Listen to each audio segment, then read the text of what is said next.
Hello, I'm Nancy Kelleher, and this is News 6. This week's program was prepared by students of St. Peter and Paul School in Ottawa, Ohio. Ottawa was founded in 1861 and was named after the Ottawa Indian tribe which lived in the area.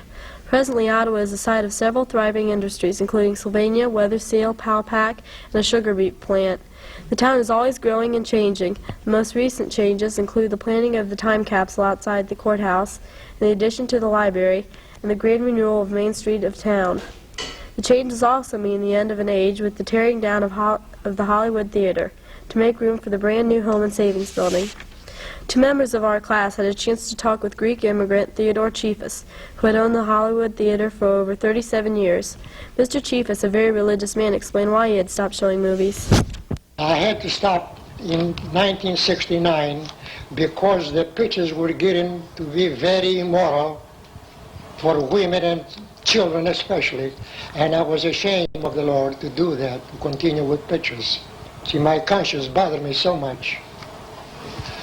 But I did have a free Christmas show for children every year with the cooperation of the merchants of Ottawa. But during the summertime, since 1969,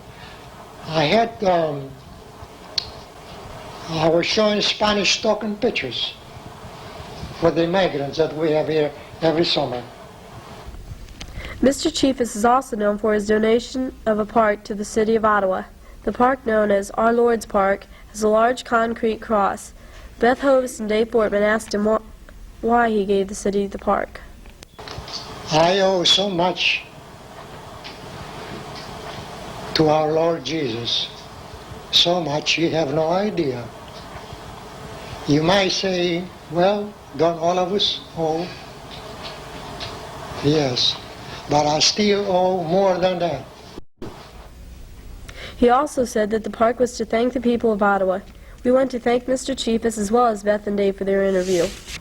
And now for news about a special week for the students of our school. Here's Steve Dunn. Thank you, Nancy. During the last week in April, all the 6th grade went to Brown's High Hope Outdoor Education Camp. Though the price was $52.50, most of us only had to pay $25 because the parents had formed a committee to help raise money for the trip to camp. These parents, along with some of the students, worked on projects such as dinner of chicken or Swiss steak at the Twisted Rail restaurant that served over 600 people, 3 bake sales, family pictures, a communion breakfast, and dance lessons. These projects made it possible for the students to find out about nature. To do this at camp, we had all types of classes where we learned about compasses, animals, and plants. At the camp, there are animals such as goats, lambs, rabbits, and horses, as well as animals that live in the forest. We had a chance to study their footprints and their habitats. We studied plants. We found out about the trillium, a pretty white flower with 3 petals and 3 leaves, found in the forest. The plant is protected by a $100 fine if it is picked. We also found out about the jack-in-the-pulpit and bloodroot. The counselors had us participating in such things as the gravel pit, where we tried to find fossils, and some of us did.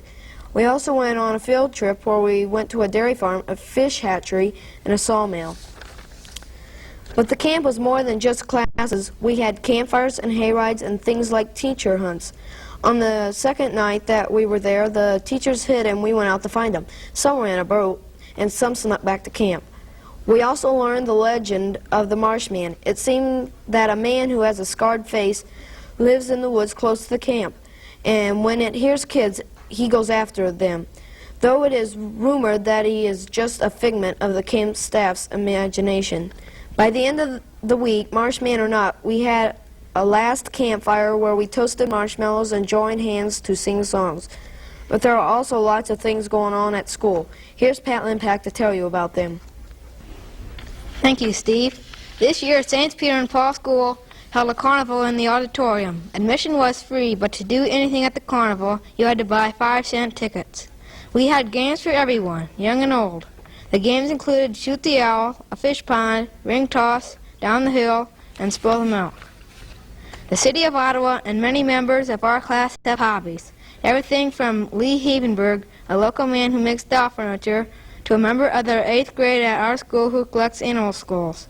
Recently, several of our students were able to show off their hobbies in a talent show for 5th, 6th, 7th, and 8th graders. 45 students participated from the 4 grades with a variety of talents, which included singers, dancing, and playing musical instruments. For example, 2 6th graders, Shelley Nordhaus and Robin Osting, did a clown dance.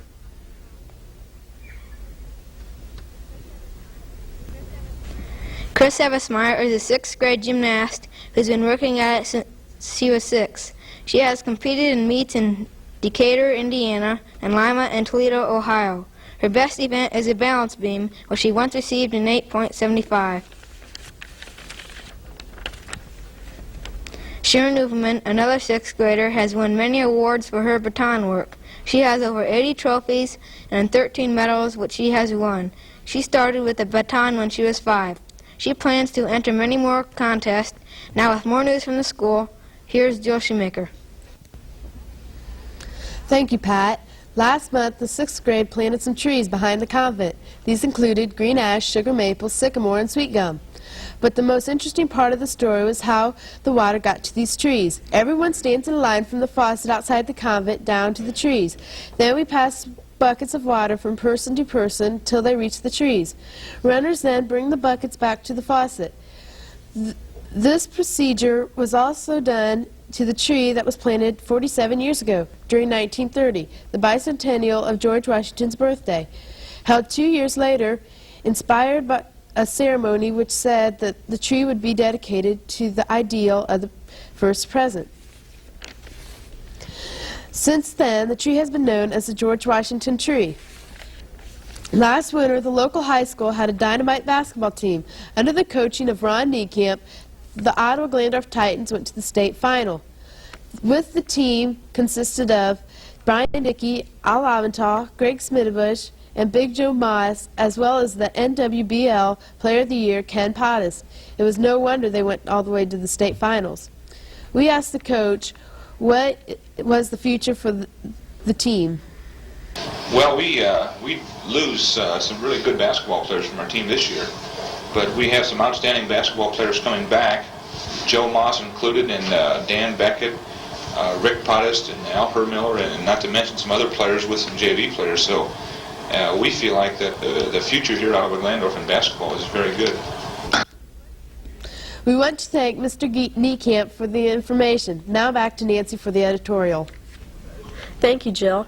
Recently, our school board took the question of uniforms for the students. The majority of students were against it, but the vote of the students didn't carry enough weight, so questionnaires were sent out to the parents. Mr. Paul Dixon, the school principal, tells what happened. The questionnaire was sent to the parents of next year's school children. It was a yes or no type questionnaire. Yes, they wanted to have uniforms for children next year, or no. The results were 3-1 against uniforms, so therefore it was decided that we wouldn't have uniforms. We would like to thank the school board, our administrators, and especially our parents for cooperating in this problem. This wraps it up for the students and teachers of St. Peter and Paul School in Ottawa, Ohio. Have a good day.